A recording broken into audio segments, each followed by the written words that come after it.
título sobre el misterio del universo.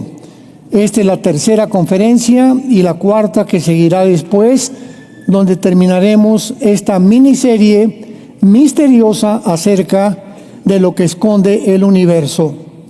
Una de las cosas más importantes de la vida cristiana es que el cristiano es una persona que comienza a descubrir en la Biblia misterios y secretos escondidos ante el mundo gentil, o sea, ante las personas que no sean cristianas. Esta es la razón, por ejemplo, para que podamos entender esto, por la cual se han escondido los restos de los gigantes. Escuchen lo que les voy a decir con mucha atención. Porque la Biblia revela que este mundo estuvo habitado antes que nosotros, y entre el nacimiento de Adán hasta el diluvio, en estos 1500 años aproximadamente, hubo una serie de híbridos en el mundo llamados los Nefilim. Y después del diluvio continuó esta raza de gigantes, Nefilim, que fueron híbridos. Dice la Biblia que no van a resucitar y que acabó con ellos el rey David. Esto lo encontramos en 2 Samuel 21, donde David acaba con los últimos gigantes que quedaban en la tierra. Muy bien. ¿Por qué los han escondido? ¿Por qué este misterio? ¿Por qué estas cosas que son tan obvias a través de la arqueología, la paleontología? Es muy fácil de explicar. El mundo ha traído la mentira más grande en todas las universidades, que venimos de un proceso de evolución. Se ha enseñado la teoría, jamás se ha demostrado ni se demostrará que sea científica. Entonces, al mundo, entre paréntesis, pseudocientífico, yo le llamo más bien ciencia ficción, han tratado de ocultar todo lo que la Biblia revele, han tratado de contradecir la creación bíblica, porque junto con esta teoría de la evolución viene la teoría de cómo comenzó el universo. Y los científicos, es imposible que científicamente puedan concluir cómo se originó el universo, porque para que sea científico tiene que ser repetitivo, ¿verdad? Los científicos observan, miden y tienen que demostrar en laboratorio, en tubos de ensayo, lo que ellos quieran calificar como científico. Entonces es imposible, porque nadie estuvo cuando existió el universo, corroborar cómo existió el universo. Y la Biblia nos muestra claramente que Hebreos capítulo 11 versículo 2, por la fe entendemos que el universo fue hecho de lo que no se veía, se hizo por la palabra de Dios. Y esto no solamente es creer algo a secas o algo completamente no objetivo, subjetivo, sino que la Biblia nos da las pruebas, escúchame bien, nos da las evidencias científicas de que así fue hecho. Por ejemplo, la teoría de la evolución es completamente contradictoria científicamente. ¡Qué ironía! La segunda ley de la termodinámica establece que todo se descompone, todo se oxida, todo se echa a perder, contradice la teoría de la evolución. La biología, a través de los aminoácidos, demuestra científicamente, la medicina, que es imposible la evolución por razón de los aminoácidos, que son los ladrillos que conforman la vida. Y finalmente, la física, la misma ley de la entropía, de la segunda ley de la termodinámica, y la cerecita en el pastel, que acabó con la teoría de la evolución, fue en 1954, cuando los doctores Crick y los doctores Watson les dieron el premio Nobel de Medicina porque descubrieron el ácido desoxirribonucleico, que es el ADN, la molécula del ADN, que demuestra que el esperma de un chango no se puede mezclar con una cabra, el de un gato con una gata, el de un caballo con una burra. Es imposible la mezcla genética de los espermas de las aves, de las frutas, de los animales y de los seres humanos, cosa que deshace totalmente, por lo cual no se ha encontrado la mutación entre una especie y otra especie. Y cuando el ser humano se ha atrevido a violar las leyes que están establecidas desde el Génesis capítulo 1, versículo 11 al 13, que Dios puso a cada cosa según su género, según su especie. Los equinos van a ser caballos, los caninos van a ser perros, otros van a ser felinos, etcétera, etcétera. Cuando vemos esto, es donde comprobamos realmente que la Biblia es más moderna que el periódico de mañana en la mañana. Entonces, al mundo científico, al mundo ateo, ahorita se llama el wokismo, o la izquierda, o el comunismo, o el socialismo, o los que están en contra completamente de todos los valores morales. Hace 3 días me entrevistaron en una cadena de televisión en Estados Unidos y me preguntaron, bueno, ¿usted cómo puede definir claramente quiénes son los buenos y quiénes son los malos ahorita en el mundo? ¿Dónde está la luz y dónde está la tinieblas, que lo vamos a analizar profundamente? Y les dije, mire, el mundo se divide, olvidémonos ya de filosofías, democracia, demócratas, capitalistas, libre mercado, republicanos, vamos a olvidarnos de los títulos de los seres humanos. El mundo se divide simplemente sobre una base moral, ética de conducta entre el bien y entre el mal. ¿A qué se refiere?, me preguntaron, y les contesté, muy bien, del lado derecho estamos los que amamos la familia, los que sabemos que la familia es un papá, una mamá y niños. Esa es una familia judeocristiana de hace 6,000 años. 3, estamos en contra del aborto, estamos en contra de la ideología de género y estamos en contra de que se enseñe a los niños de 5 años a masturbarse y a introducirlos en el sexo, cosa que es una abominación completamente tanto gentil como civil como espiritual. Y del otro lado están todos los que están en contra de esto, en contra de la familia, a favor del aborto, a favor de la ideología de género, a favor de todos los principios que establecen las bases de una sociedad. Entonces, usted dígame, le pregunté a la periodista, era una señora ya grande, ¿de qué lado está usted? Le dije, porque si me dice que es feminista, la ahorco. Después de eso, me dio mucha risa porque se quedó así como pensando, ¿de qué? Y se hizo así misma, ¿de qué lado estoy yo? Y me dice, no sé. Le digo, pues usted tiene ya que decidirse, le dije, porque usted es una periodista de un periódico bastante conocido en Estados Unidos, que usted tiene que tener ya sus convicciones morales, porque es lo último que la gente quiere aceptar. Entonces vivimos un mundo muy confundido, precisamente porque ignoran las Escrituras y el poder de Dios. Cristo estableció y atribuyó cualquier error científico, intelectual, filosófico, moral a ignorar la raíz que se encuentra en la palabra de Dios. Y así como la teoría de la evolución, tenemos la de los gigantes y tenemos también la de las pirámides.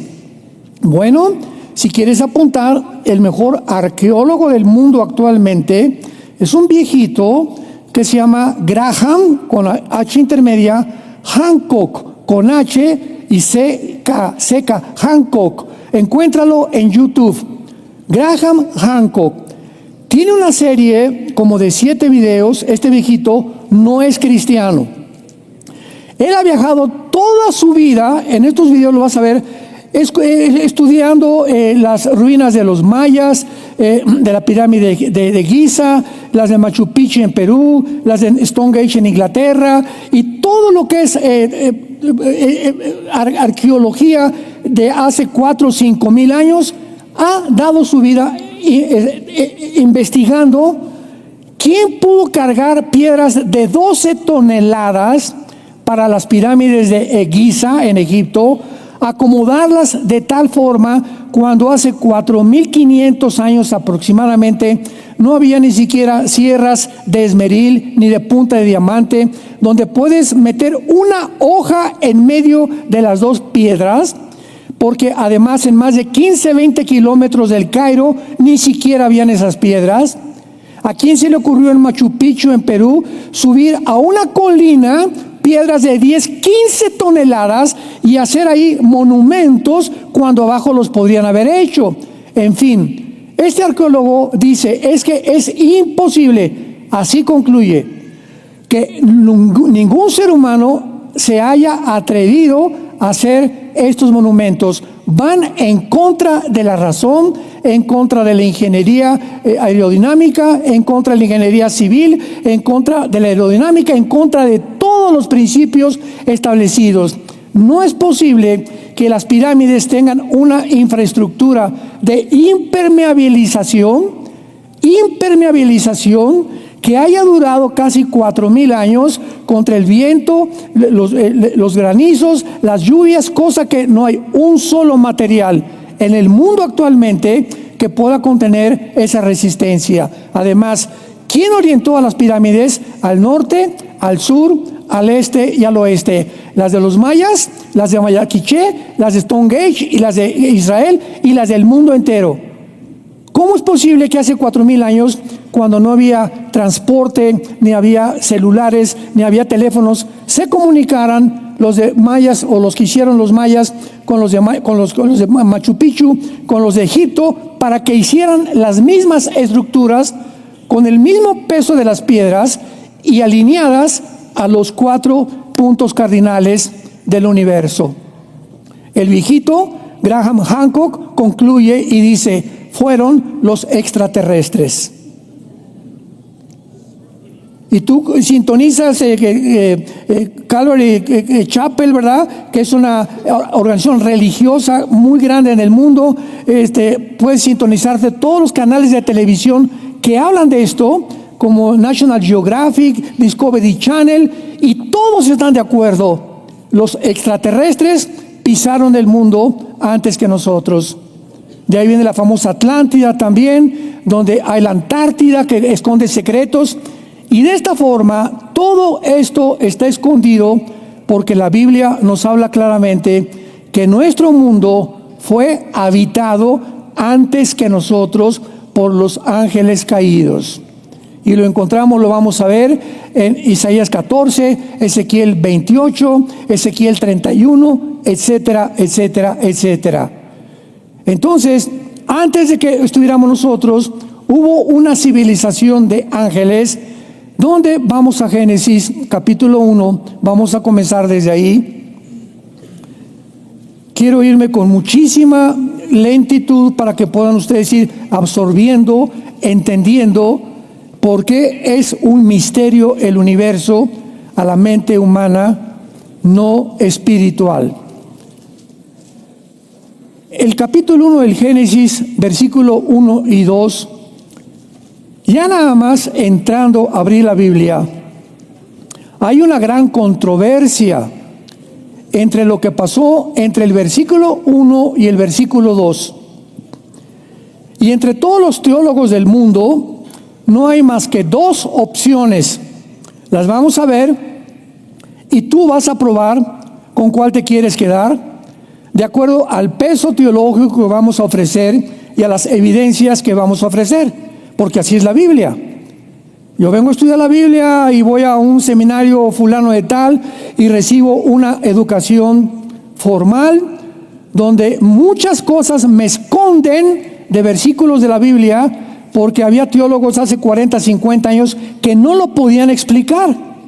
Entonces yo tengo la responsabilidad, como estudiante de la Biblia, amante y apasionado por la verdad, de escudriñar, de investigar, de inquirir y de buscar respuestas. Porque esa es la responsabilidad. Siempre que voy a un seminario teológico de estudiantes, que me gusta muchísimo, les digo eso a los estudiantes. No se queden, al salir del seminario, ya eres doctor en teología, ya tienes un máster en teología, ya tienes esto. No se queden ahí, sigan investigando, sigue estudiando, sigue buscando, porque nunca dejaremos de ser discípulos, nunca, ni en la otra vida tampoco. Dice Isaías capítulo 2, versículo 2, que vamos a ir al monte de Jehová en el milenio a seguir oyendo a Jesucristo, seguir enseñándonos. Así que siempre estamos dispuestos a ¿qué cosa? A aprender.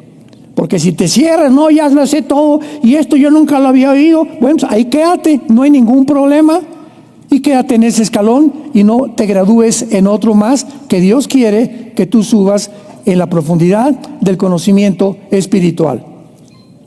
En el principio Dios creó los cielos y la tierra. Muy bien. Esta palabra principio, esta palabra principio, ¿a qué se refiere? Porque en Juan dice, en el principio era el verbo era Dios y el verbo era con Dios. Lo vamos a Primera de Juan capítulo 1, lo que era desde el principio, lo que hemos visto con nuestros ojos, lo que palparon nuestras manos tocante al verbo de vida, porque la vida, escribe Juan, la vida fue manifestada y la hemos visto y la hemos tocado. Se refería a la persona de Jesús. Y esta vida fue manifestada para que tengamos comunión unos con los otros. Entonces vemos en tres partes de la Biblia la palabra principio. Génesis 1 en la creación, Juan capítulo 1 en el principio del verbo, que está hablando que Jesucristo desde el principio existe, y en 1 Juan lo que era desde el principio, o sea, confirmando el apóstol Juan que Jesucristo es eterno. Muy bien, hasta ahí pues no creo que haya problema. Entonces, en el principio Dios creó los cielos y la tierra. ¿En el principio de qué? O sea, en el principio cuando no existía nada, ni los ángeles, ni Lucifer, ni los querubines, ni los serafines, ni el ser humano, nada. En el principio, todo el universo tuvo un principio. Muy bien. De acuerdo a la física, si tuvo un principio, tiene que tener un fin. Lo que comienza, tiene que terminar. Y lo corrobora la física y lo corrobora la Biblia. Vamos a brincarnos rápidamente a Hebreos capítulo 1. La física, la ley de la física, que son las leyes más donde todas las demás leyes están basadas en la ley de la termodinámica. La segunda ley de la termodinámica establece que todo tiene un deterioro, que todo se descompone, que todo se tiene que echar a perder, que todo se tiene que oxidar. Nuestro cuerpo está muriendo celularmente todos los días. Esto establece la física. Ahora vean que la Biblia se adelantó casi 2000 años a la primera y segunda ley de la termodinámica. Hebreos capítulo 1, versículo 10. Escucha. Tú, oh Señor, en el principio fundaste la tierra, y los cielos son obra de tus manos. Ellos perecerán, mas tú permaneces. Todos ellos envejecerán como una vestidura, como un vestido los envolverás y serán mudados, pero tú eres el mismo y tus años no acabarán. Aquí, damas y caballeros, santos de Dios, hace 2000 años, la Biblia se adelantó a lo que se descubrió casi 2000 años después con la ley de la termodinámica, que el universo se tiene que acabar, que el universo no es infinito, ni tampoco, escuchen, ni tampoco la distancia del universo. Una vez le pregunté a una persona, ¿tú crees que el universo es infinito, o sea que no tiene fin? Sí. Le dije, pues no, porque la Biblia muestra que es como una tela, lo vamos a ver, que es como algo que Dios hizo y se tiene que llegar a un fin. ¿Por qué tiene que llegar a un fin? Porque el pecado tiene que acabar. Y vamos a descubrir en este estudio del misterio del universo que hay el tercer cielo, el segundo cielo y el primer cielo. El primer cielo es la atmósfera, que tiene una distancia aproximada de la corteza terrestre de 8 kilómetros, 8,000 metros. Al llegar a los 7,500 o 8,000 metros ya no puedes respirar. Por eso hay montañas, creo que hay algunas más altas que necesitan ya oxígeno al subir, por ejemplo, las montañas del Everest, ¿verdad? Y de ahí, ¿qué sigue de la atmósfera? Sigue una capa grandísima de oscuridad. Se le conoce como el espacio sideral. La Biblia le llama el firmamento, que vamos a ver que fue creado por Dios. Entonces, está la atmósfera, está un espacio grandísimo que es negro. Vamos a ver que el universo no es azul, es completamente oscuro, está en tinieblas el universo, y arriba de esa capa oscura se encuentra el tercer cielo. Me estoy adelantando muchísimo, porque veo muchos que estén ya carareados. Por favor, díganos. Ya queremos saber la respuesta. Me estoy adelantando, pero nada más para que se queden más centrados. Vemos que entre el tercer cielo y la atmósfera terrestre está una capa de oscuridad, que la Biblia le llama silicio. Y el silicio es una capa que usaban los antiguos de piel de muy ruda, muy burda, para ayunar y para arrepentirse. Se vestían de silicio.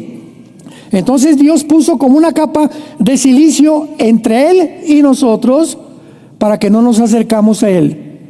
No podemos llegar de la tierra al tercer cielo porque la carne y la sangre no pueden heredar la corrupción. Solo los ángeles pueden atravesar la capa del espacio sideral a la tierra y viceversa. Pero nosotros como seres humanos estamos limitados bajo la atmósfera, por lo cual vamos a demostrar que la vida en el espacio sideral es imposible y nunca conquistaremos el espacio. Porque esa zona está prohibida, está oscura, está en tinieblas, porque Dios nos dio la tierra, nos dio la atmósfera y debajo de la tierra para que pudiéramos nosotros en este planeta subsistir. Muy bien, regresamos a Génesis 1. Y entonces, en el principio Dios creó los cielos y la tierra. Vemos entonces que es importante, todo tuvo un principio. No hay nada que haya existido eternamente, solo Dios es eterno. Pero todo lo que existe tuvo un principio, todo tiene que terminar. Todo, el sol pierde millones de toneladas masa cada segundo.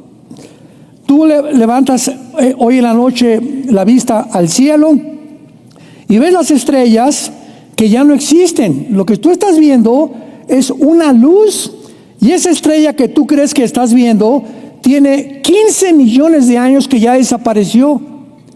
Pero como la luz viaja de tal manera en el espacio que lo que estás viendo es la luz de una estrella, de un objeto que ya desapareció. Entonces, así podemos nosotros entender tantas cosas, que en el principio Dios hizo los cielos y la tierra. Muy bien, antes de pasar al versículo 2, que es donde se encuentra todo el meollo y toda la clave de todo este estudio, Génesis 1:2, quiero compartirles lo siguiente. En el principio Dios hizo los cielos y la tierra. En el hebreo dice Bereshit bara Elohim hasamayim et eretz. 7 palabras en hebreo. El versículo 1 tiene 7 palabras en hebreo. Síganme con mucho cuidado. No son cuernos, ¿eh? Lo me saca el hermano y dice, sacó cuernos. La palabra del medio, ETH, en el hebreo, la palabra del medio, o sea, vemos que son 3 a la izquierda y 3 a la derecha, y vemos desde el versículo 1 el candelero. la luz. En medio es Jesús, 3 a la derecha y 3 a la derecha, son 6. El 6 es el número del ser humano. Jesús en medio del hombre es el que lleva a la humanidad a la estatura completa. Sin Jesús estás incompleto. Bueno, eso es una cosa nada más. Entonces vemos nosotros que esa letra del medio, ETH en el hebreo, es la letra que significa el alfa y la omega. Ahí está el primer versículo de la Biblia, que durante todo el Antiguo Testamento, yo soy el alfa y el omega. Viene Jesucristo y se atribuye y se adjudica este título: yo soy el alfa y la omega. Entonces, desde el principio de la Biblia, nosotros encontramos que realmente el alfa y el omega, el principio y el fin, es Dios. Y deja su marca desde el primer versículo de la Biblia para decirnos qué cosa. Muy bien. Si desde el principio Jesucristo deja un sello en la letra de en medio de este versículo, yo soy el alfa y el omega, que es la primera letra del alfabeto griego y la otra del griego, la última del griego, está diciéndonos Dios: si yo soy el principio, solo yo les puedo revelar el principio. Obvio. Y solo yo, si soy el principio, y si yo hice el universo, les puedo revelar el final. Yo soy el alfa y el omega, el principio y el fin. ¿Dónde? Vengan a la Biblia y van a encontrar la revelación que no encuentran en ninguna librería de los billones de volúmenes de literatura que hay. Y les voy a mostrar cómo estuvo la situación y por qué se encuentran como se encuentran ahorita. Y les voy a decir cronológicamente, apegado a la historia humana, todos los imperios que va a haber hasta que venga el anticristo, todo lo que va a suceder en el mundo, lo que está pasando ahorita en esta última semana, para que ustedes, al checar la Biblia, dijo Jesús en Juan, se acuerden que yo se los dije anticipadamente y crean que yo soy. Más evidencias no podemos tener. Esta semana nos han llovido, como ustedes no se imaginan, personas que quieren entrevistas, podcasts de lo que está pasando en el Medio Oriente. Yo solamente les he dicho una cosa: Israel, independientemente si son buenos, si son malos, si el gobierno es bueno, si es malo, es corrupto como todos los gobiernos, si Netanyahu tiene la culpa, no tiene la culpa, bla, bla, bla, independientemente de todo lo que se diga, Israel es una entidad que Dios escoge en la Biblia, para que a través de ellos venga el Mesías y tengamos las Escrituras. Una entidad, un grupo de personas que fracasaron en el Antiguo Testamento, apostataron y se profetizó, y los profetas dijeron: va a venir tiempos peores para ustedes. Y la Biblia nos dice en el Nuevo Testamento que van a apostatar también, y hasta el final, cuando que venga Cristo, se van a convertir. Sin embargo, Israel es una entidad que llega, que es expulsada de Babilonia, llevada a Babilonia, la primera cautividad. Después es exiliada en el año 70 después de Cristo, y casi 2000 años después regresan a su tierra con su cultura, su idioma, su religión, sus costumbres y su política. 2000 años fuera de su tierra, ninguna nación los pudo absorber. Se forma la nación de Israel en el 48 y las Naciones Unidas votan. Se llama la resolución 242, que establece la tierra es de los árabes. Y sin embargo, a pesar de esta resolución, en el 48 los atacan, en el 56, en el 67, en el 73, y los siguen atacando. Es la única nación del mundo que no ha podido vivir un solo día en paz. Ahora, ¿cómo es posible que este minúsculo pedazo de tierra, casi del estado de Virginia, de Estados Unidos, en medio de más de 30, 40 millones de árabes, cómo es posible que haya sobrevivido y que sigan sobreviviendo cuando los podían aniquilar como aplastar una cucaracha ¿Por qué han sobrevivido? Porque dice Amós 9, 14 y 15, cuando regresen, o sea, en el 48, de aquí en adelante el 48 a nuestros días, nadie los va a arrancar de su tierra. ¿Qué nos quería decir simplemente Dios? Lo siguiente, es la evidencia más grande, Israel, de que Dios existe. Es una evidencia de la existencia y la fidelidad de Dios a sus pactos. Aun cuando me traicionaron, aun cuando siguen de apóstatas ahorita y de ridículos haciendo, Tel Aviv es el centro de los gays del mundo y ahorita están haciendo tantas tonterías, aún así los sigo amando y nos sigue lo mismo diciendo a nosotros la iglesia, aun cuando ustedes me abandonen, yo soy fiel, te amaré hasta la eternidad. Gracias, Señor, gracias por tu misericordia. Gracias porque a pesar de que somos infieles, Él sigue siendo fiel. Eso es lo que nos está demostrando Dios, haciendo nada más como una prueba de por qué Israel sigue sobreviviendo. Muy bien, entonces al principio Dios crea los cielos y la tierra. La letra del medio es el alfa y el omega, es el principio antes de que creara Dios nada. Y entonces en el versículo 2, de una forma abrupta, de una forma intempestiva, de una forma completamente desconocida, que va en contra de cualquier ley gramatical, se establece que la tierra estaba, vean ustedes en primer lugar, desordenada y vacía.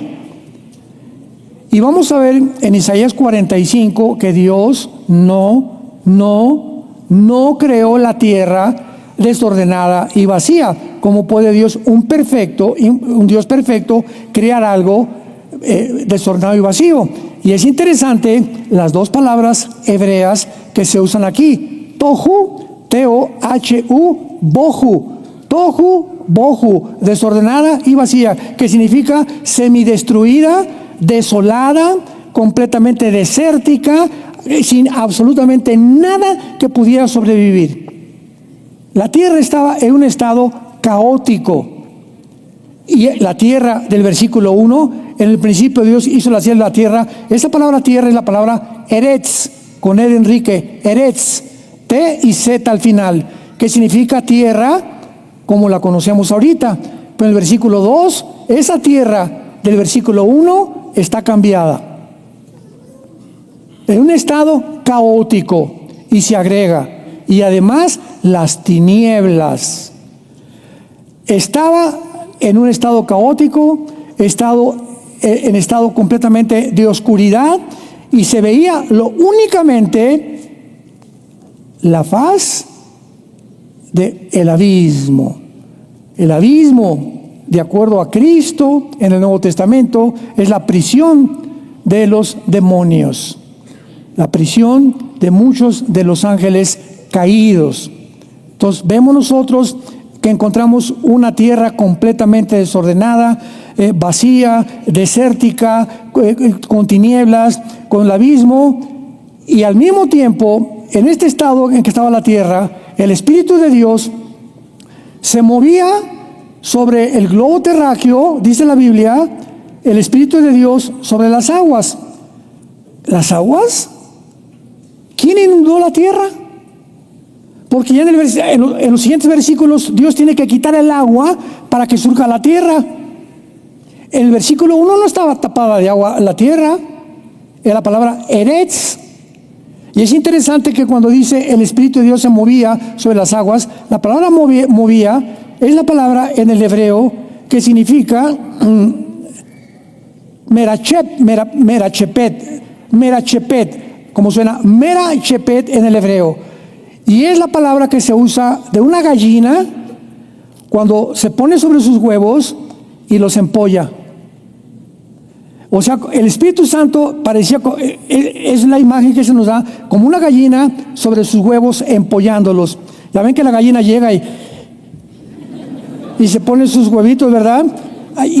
Porque no pueden empollar si no están debajo de la gallina. Entonces el Espíritu Santo se sentó como una gallina sobre el mundo y le dio la vida al planeta Tierra. Cuando profundizamos la Biblia encontramos tantas cosas tan maravillosas. Pero veamos entonces a continuación claramente cómo podemos contener todos estos misterios.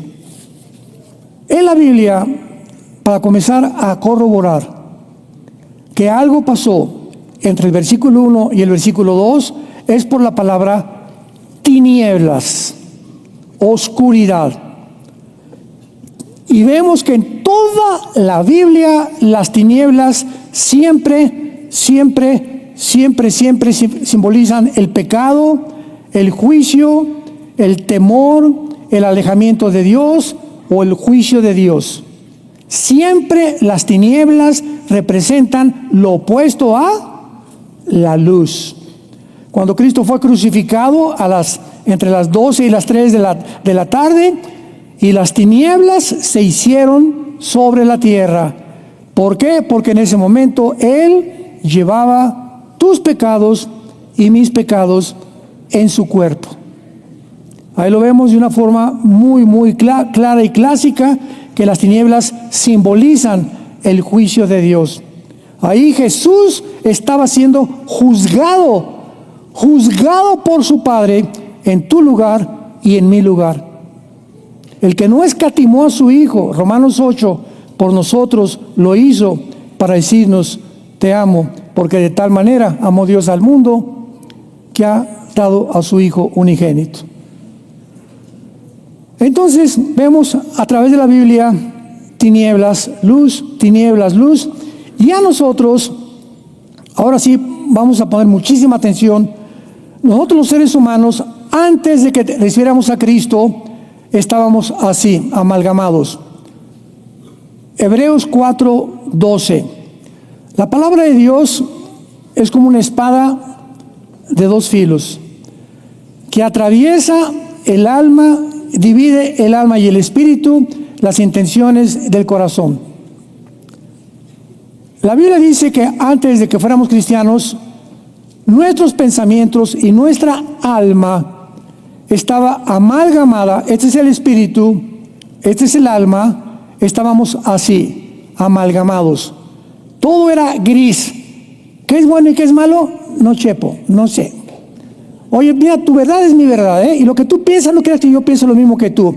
O sea, todo era relativo. No, pues yo creo los nazis, pues para nosotros matar 6 millones de judíos fue obedecer al Führer, Mengele, y para mí hacer experimentos de eugenesia y de abrirles el vientre a las mujeres era para mejorar la raza humana. Y así todo lo que hacemos nosotros es de acuerdo a nuestra perspectiva, si es bueno o si es malo. Pero cuando el Espíritu entra a nuestra vida por la palabra de Dios dentro de nosotros separa el alma, los pensamientos, las emociones, la voluntad y el intelecto. Apúntalo, eso es lo que es el alma, es el asiento de los pensamientos, las emociones, la voluntad y el intelecto del Espíritu. Y el Espíritu es la única luz que teníamos antes de que Jesucristo entrara a nuestra vida en la persona del Espíritu Santo. Todo el ser humano que tú conoces a nuestro alrededor, todos los seres humanos alrededor están en completas tinieblas. En completas tinieblas. A lo bueno le dicen malo, a lo malo no saben ya qué es el bien y qué es el mal. Entonces nosotros se nos abren los ojos y venimos a la Biblia y entendemos el mandamiento: Adán, de ese árbol del conocimiento del bien y del mal no comas. ¿Por qué? Porque no quiero que ustedes determinen lo que es bueno y lo que es malo. Papacito, ¿sí me entendiste, Adán? Sí, entonces obedéceme. Pero agarraron, comieron la fruta del árbol y el ser humano se llenó de tinieblas, y ahora desde entonces el ser humano necesita que la luz vuelva a entrar a nuestra vida para que sepamos qué es la vida, qué es el universo, qué es una familia, cuáles son mis responsabilidades como esposo, con mis hijos, cómo manejo mis negocios, cómo debo de conducirme, a quién le debo dar mi prioridad, ¿cuál debe ser el objeto principal para mi existencia? Y la respuesta es Dios. Mateo 6:33, mas buscad primeramente, búsquenme, ven a mi palabra diario, ten comunión conmigo diario. Y llega, ¿sabes qué te digo, Pepito? Carmelita, Pancho, Don Pancho, Doña Chole, que todo lo demás te lo doy por añadidura. Yo sé lo que necesitas. Yo sé con quién te tienes que casar, el hombre con el quien tienes que casar. No busques a tu novio en la discoteca, por el amor de Dios. Ni a tu novio en una disco, ni en una fiesta. No busques en lugares donde no vas a encontrar lo que yo tengo para tu vida. No andes buscando, búscame a mí. Y en charola de plata te lo regalo. Tu gansito marinela.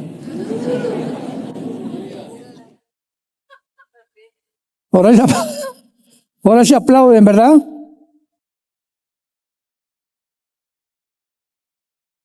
Entonces ya estamos comenzando a entender que vivimos en un universo que esconde misterios, porque todo está escondido a la mente natural del ser humano. Vayamos rápidamente a la primera carta a los Corintios, capítulo 2, y veamos de qué forma tan excelsa el apóstol Pablo nos revela esto que el ser humano no comprende si no tiene al Espíritu de Dios. Vas a entender tantas cosas hoy de por qué funciona, como funciona el mundo espiritual. 1 Corintios 2, versículo 10 en adelante. Pero Dios nos las reveló. O sea, ¿qué cosas nos revela Dios? Cuando ya somos cristianos, las cosas escondidas que estaban en tinieblas. Lo que el mundo, a través de la investigación científica y a través de la ciencia, no puede descubrir. Pero a Dios nos las revela a nosotros. Nos las da a conocer. ¿En dónde? En la Biblia. Por el Espíritu. Si no tienes el Espíritu, siempre tu vida será en tinieblas. Siempre vivirás en la vida dando golpes acá y dando golpes acá.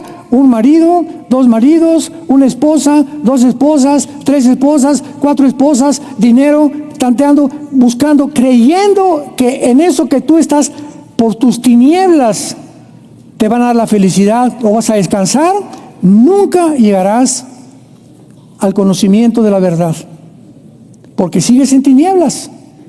Solo el Espíritu te puede despertar la mente y mostrarte el camino, porque el Espíritu todo lo escudriña, aún lo profundo de Dios. Y hace una pregunta el apóstol Pablo: ¿quién de los hombres sabe las cosas del hombre, sino el Espíritu del hombre que está en él? Esta pregunta, si hay psiquiatras que nos visitan o que nos escuchan, o si hay psicólogos que nos escuchan, te pregunto, ¿verdad? Un señor llamado Freud, a principios del siglo XX, trató de meterse en la mente humana y descubrir cómo funciona la mente humana para poder mejorar la conducta del ser humano. Y entonces usó y dijo que la mente humana tenía consciente, subconsciente y consciente. Y que a través del hipnotismo, porque no tenía otro método para poder llegar a su conclusión, hipnotizaba a sus pacientes de histeria, enfermos de histeria, y cuando los regresaba a los 5 sentidos, creía él que mientras estaban hipnotizados los podía curar.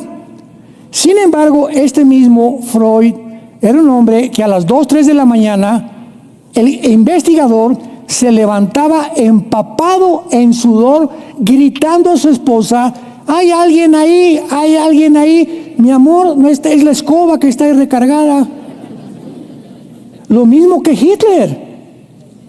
¿Había alguna relación entre Freud y Hitler? Bueno, uno fue asesino y el otro fue un investigador, pero los dos estaban creyendo que veían cosas fuera de lo normal, que les quitaba el sueño, les quitaba la paz y no podían solucionarlo.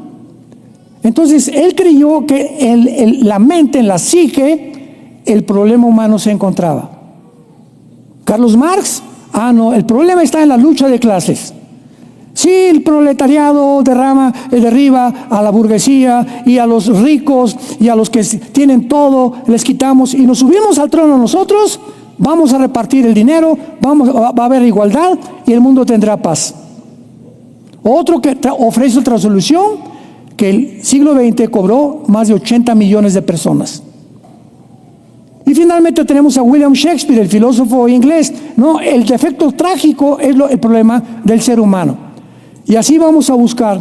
Buda salió de su palacio, Gautama Buda, para buscar en el mundo el origen del sufrimiento. Regresó más gordito que nunca.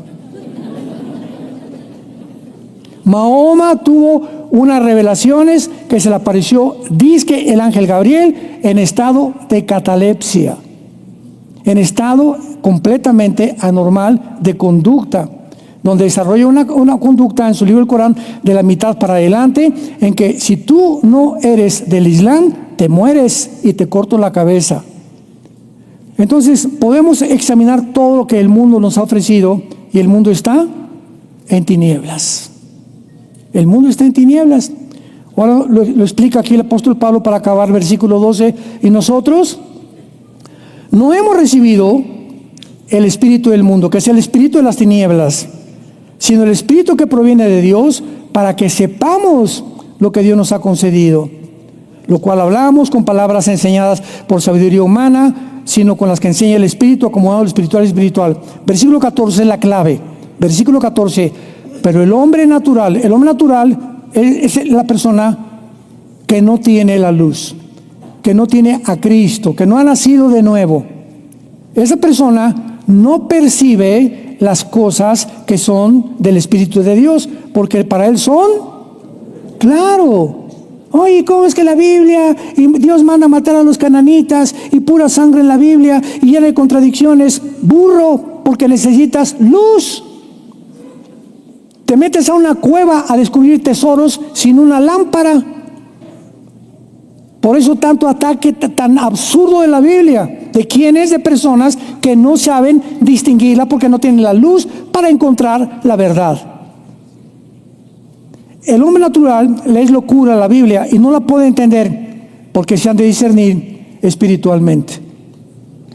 Así pues hemos dado un paso muy grande a través de este estudio y de esta serie que vamos a seguir desarrollando para que vayamos comprendiendo cada vez más a todos ustedes que aman la verdad, que son apasionados por la verdad, que no están conformes con me gradué del ITI. Qué bueno, gloria a Dios, pero no te quedes ahí. Cálmate, Calvino. Sigamos creciendo en el crecimiento y la estatura de un varón perfecto.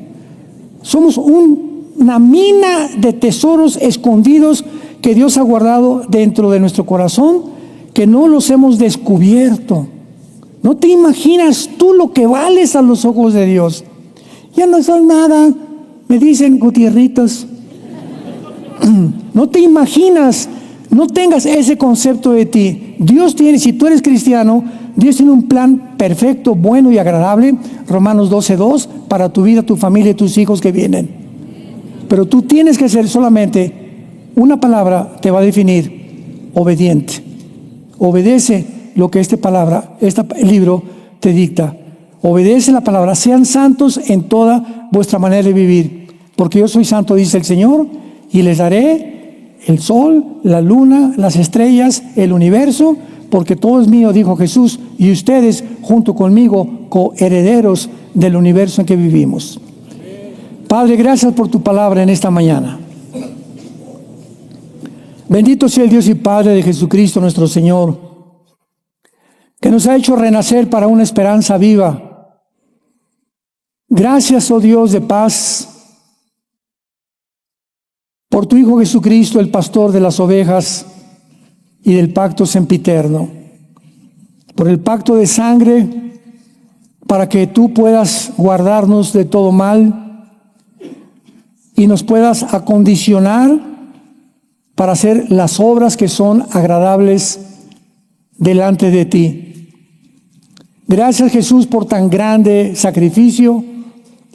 Queremos pedirte ahora por México. Como un cuerpo, como una iglesia, te pedimos por nuestro gobierno en México. Danos gracia con el gobierno.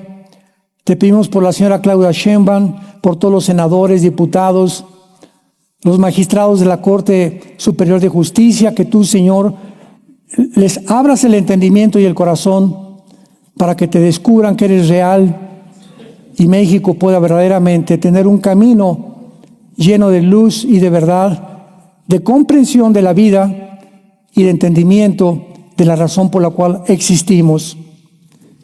Y si hay alguien en esta mañana que no tenga a Jesucristo en su vida, simplemente dile: Jesús, mi vida está en tinieblas, lo reconozco, y tú eres la luz del mundo, y tú dijiste que el que te siga nunca permanecerá en esas tinieblas. Entra a mi vida, Jesús, en este instante, como mi Señor y mi Salvador. Creo que pagaste con tu sangre en la cruz por mis pecados y que resucitaste a los 3 días. Gracias por tan grande salvación. Gracias por sus vidas. Que Dios los guarde y los proteja siempre e ilumine sus rostros para que sigan el camino de la verdad y la vida. En el nombre de Jesús. Amén.